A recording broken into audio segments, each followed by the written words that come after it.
Good morning students, स्वागत है आपका ऑनलाइन क्लासेस में। आज हम इस वीडियो में स्टडी करेंगे क्लास 10th के सब्जेक्ट एसएसटी की, जिसमें हम स्टडी कर रहे हैं लेसन 10। तो स्टूडेंट्स, क्लास 10th और सब्जेक्ट है एसएसटी। लेसन स्टूडेंट्स हम स्टडी कर रहे हैं 6। स्टूडेंट्स 6 लेसन जो है वो लगातार जो हम पिछले वीडियो में स्टडी कर रहे हैं उनसे चल रहा है। काफ़ी लेंदी लेसन्स है, बड़ा लेसन है। और लेसन का नाम था सेंट्रल गवर्नमेंट। सेंट्रल गवर्नमेंट यानी केंद्र सरकार। केंद्र सरकार के मुख्य 3 अंग होते हैं। There are the 3 parts of the central government: legislature, executive and judiciary. व्यवस्थापिका, कार्यपालिका और न्यायपालिका, जिसमें से 2 जो महत्वपूर्ण टॉपिक हैं, लेजिस्लेचर और एग्जीक्यूटिव यानी व्यवस्थापिका और कार्यपालिका, उसके बारे में हम लास्ट 9 वीडियोस में संपूर्ण स्टडी कर चुके हैं, पढ़ चुके हैं। आज इस वीडियो में अब हम स्टडी शुरू करेंगे पार्लियामेंट और जो गवर्नमेंट है, सेंट्रल गवर्नमेंट, उसका जो 3rd पार्ट है जुडिशरी, न्यायपालिका, उसके बारे में आज से इस वीडियो में हम स्टडी करना शुरू करेंगे। तो आज का हमारा जो टॉपिक है वो है जुडिशियरी, मीन्स न्यायपालिका। न्यायपालिका के लिए जो सेंट्रल गवर्नमेंट की बात करें हम, तो सेंट्रल लेवल पर जो सबसे बड़ी न्यायपालिका है उसे हम कहते हैं supreme court. Supreme court, high court और डिस्ट्रिक्ट कोर्ट, फिर एडिशनल डिस्ट्रिक्ट कोर्ट होते हैं। सेंट्रल लेवल पर जो सबसे बड़ा कोर्ट है उसको हम सुप्रीम कोर्ट के नाम से जानते हैं। देयर आर द 7 जजेज fix at the when India got independence and we made constitutions. संविधान बनने के बाद सुप्रीम कोर्ट में जजों की जो संख्या है वो कितनी रखी गई थी? 7 निश्चित की गई थी कि सुप्रीम कोर्ट के जो जज हैं वो निश्चित रूप में कितने होंगे? 7 होंगे। Jurisdiction, supreme court, salary, services rules, जजेज, सुप्रीम कोर्ट, ये सभी जो है वो given by the parliament. Parliament यानी संसद तय करती थी कि इनकी सैलरी क्या होगी, कौन सुप्रीम कोर्ट के जज होंगे, वो कब तक सर्विस में रहेंगे, उन सब के बारे में जो तय करती थी वो पार्लियामेंट तय करती थी। द नंबर ऑफ जजेज with the chief justice were increase in 2008। 2008 में सुप्रीम कोर्ट के जजों की संख्या बढ़ाई गई और ये बढ़कर कितनी हो गई स्टूडेंट्स? 31। यानी आज सुप्रीम कोर्ट में जजों की संख्या जो है वो होती है 31। द जजेज of supreme courts are appointed by the president of India. इनकी नियुक्ति जो है प्रेसिडेंट ऑफ इंडिया यानी भारत के राष्ट्रपति के द्वारा की जाती है। और presidents get advice from former जजेस, जो पहले जज होते हैं, मुख्य न्यायाधीश जो होते हैं, उनकी सलाह या प्राइम मिनिस्टर की सलाह से उनकी नियुक्ति करती है। The president seeks the advice of these other जजेस of supreme court which he considered necessary in the regard. यानी उन्हें जो है पूर्व जो जज होते थे उनसे राय लेनी होती थी, उन्हीं की एडवाइस पर जो है वो आगे के नए जो चीफ जस्टिस बनेंगे उन्हें सुप्रीम कोर्ट में जज बनाया जाता था। But the appointment of the जजेस of supreme court and high court is made the collegium system. अब जो इनकी नियुक्ति होती है हाई कोर्ट के जजों की और सुप्रीम कोर्ट के जज की नियुक्ति जो होती है उसमें एक नया सिस्टम लागू कर दिया गया है जिसका नाम है collegium system.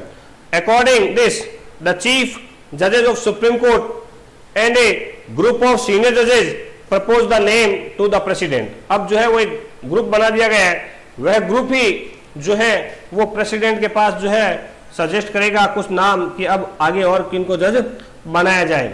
President and the president appoint the जजेस फ्रॉम दिस लिस्ट। और उसी लिस्ट में से ही चूज करने का अधिकार जो है वो किसके पास होता है स्टूडेंट्स? प्रेसिडेंट के पास, राष्ट्रपति के पास होता है। वह उनको एज ए सुप्रीम कोर्ट जज नियुक्त करता है।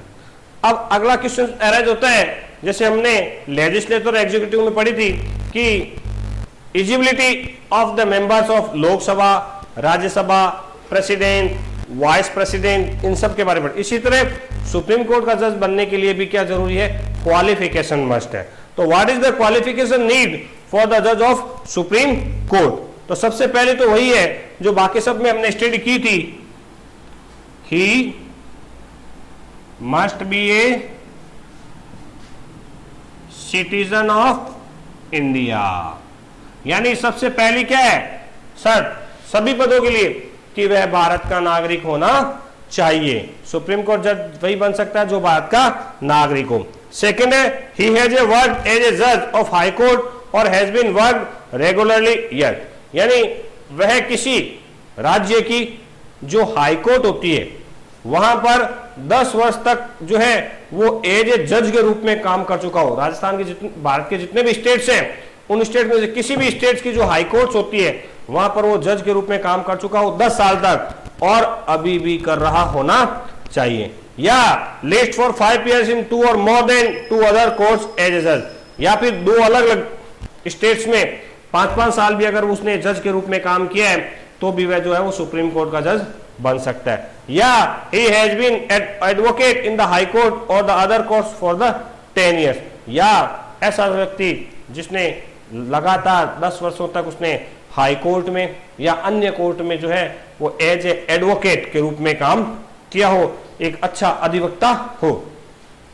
या फिर he has been a distinguished jurist in the opinion of president. या फिर अगर हमारे देश के राष्ट्रपति को ये लगे कि ये व्यक्ति जो है वास्तव में जो है वो बहुत ही अच्छा ज्यूरिस्ट है तो प्रेसिडेंट उसे डायरेक्ट ही सुप्रीम कोर्ट के जज की पोस्ट पर अपॉइंट कर सकता है। इसमें क्वालिफिकेशंस इतनी सारी दी गई हैं स्टूडेंट्स, बट ज्यादातर जो इंप्लीमेंट्स होते हैं उनमें ज्यादातर वही सुप्रीम कोर्ट के जज बनते हैं जो हाई कोर्ट में 10 या उससे अधिक वर्षों तक जो है वो सेवाएं दे चुके होते हैं। तो ये थी क्वालिफिकेशंस टू मेड ए जज इन सुप्रीम कोर्ट कि सुप्रीम कोर्ट में जज बनने के लिए एक व्यक्ति में क्या क्या क्वालिफिकेशन होना जरूरी है, तब जाकर वह क्या है एक सुप्रीम कोर्ट का जज बन सकता है। Executive and impeachment. Supreme court जिस तरह हमने पढ़ा कि प्राइम मिनिस्टर और प्रेसिडेंट वाइस प्रेसिडेंट को जो है उनके इम्पीचमेंट के थ्रू है जो उनको पद से हटाया जा सकता है, ठीक उसी प्रकार जजों को भी जो है वो इम्पीचमेंट के द्वारा हटाया जा सकता है। इन जनरल एवरी जज of the supreme court can remain in office till he attain 65 year age. सबसे पहले तो वो 65 वर्ष की आयु तक जो है वो अपनी पोस्ट पर बना रह सकता है और 65 वर्ष की आयु पूर्ण करने पर वह रिटायर हो जाता है।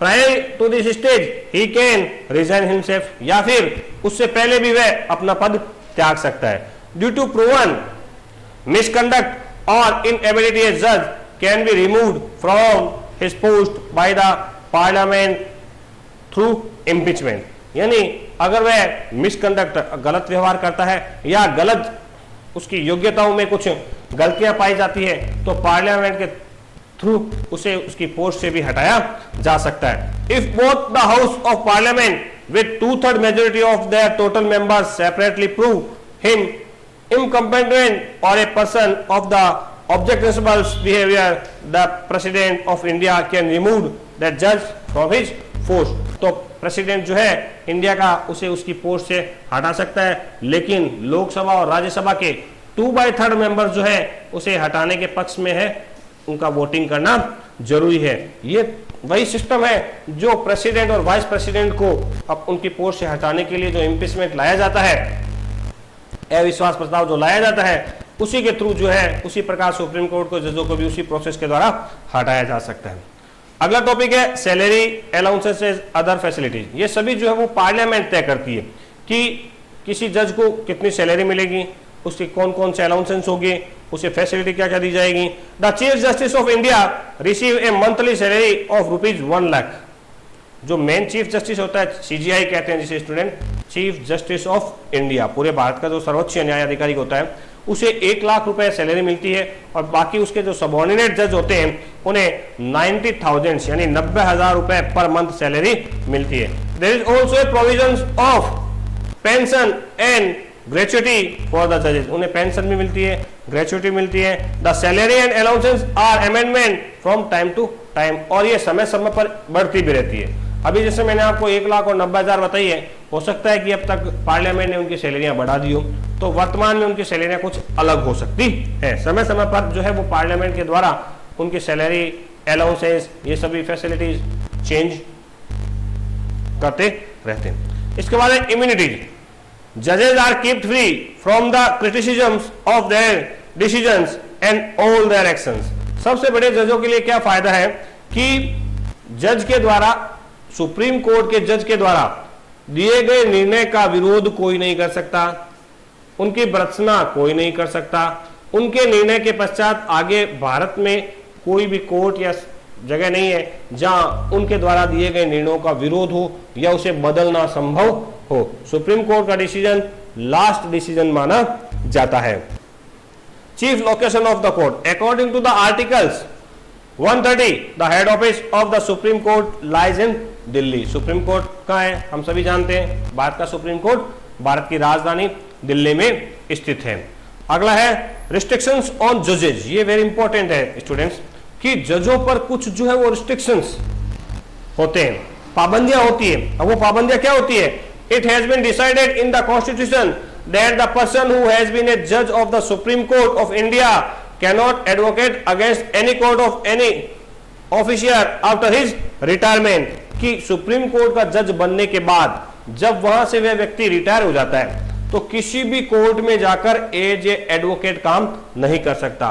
एज ए एडवोकेट क्या, वो किसी भी प्रकार का ऐसा कोई आय संबंधी कार्य नहीं कर सकता है। स्टूडेंट्स ध्यान रखें, सुप्रीम कोर्ट की जज की पोस्ट जो है हमारे देश में सबसे ऊंची है, और सबसे बड़ी पोस्ट पर काम करने के बाद कोई भी व्यक्ति जो दोबारा किसी पोस्ट पर काम नहीं कर सकता। ऐसा प्रेसिडेंट और वाइस प्रेसिडेंट के लिए भी लागू है। वाइस प्रेसिडेंट लास्ट प्रेसिडेंट बन सकता है, लेकिन प्रेसिडेंट की पोस्ट पर काम करने के बाद स्टूडेंट्स, अगर कोई व्यक्ति प्रेसिडेंट की पोस्ट से रिटायर होता है तो उसके बाद वो किसी भी पद को ग्रहण नहीं करता है, क्योंकि वह हमारे देश का सर्वोच्च पद ग्रहण कर चुका है। तो आज हमने स्टूडेंट इन वीडियोज में जजेस के बारे में पढ़ा है। सुप्रीम कोर्ट में जज कितने होते हैं, जजों की क्या क्वालिफिकेशंस होती है, क्या इम्पीचमेंट होते हैं, सैलरी अलाउंसेस के बारे में, इम्यूनिटीज के बारे में, सुप्रीम कोर्ट कहाँ है उसके बारे में, और रिस्ट्रिक्शंस ऑन जजेस, जजेस के ऊपर पाबंदियां क्या होती है।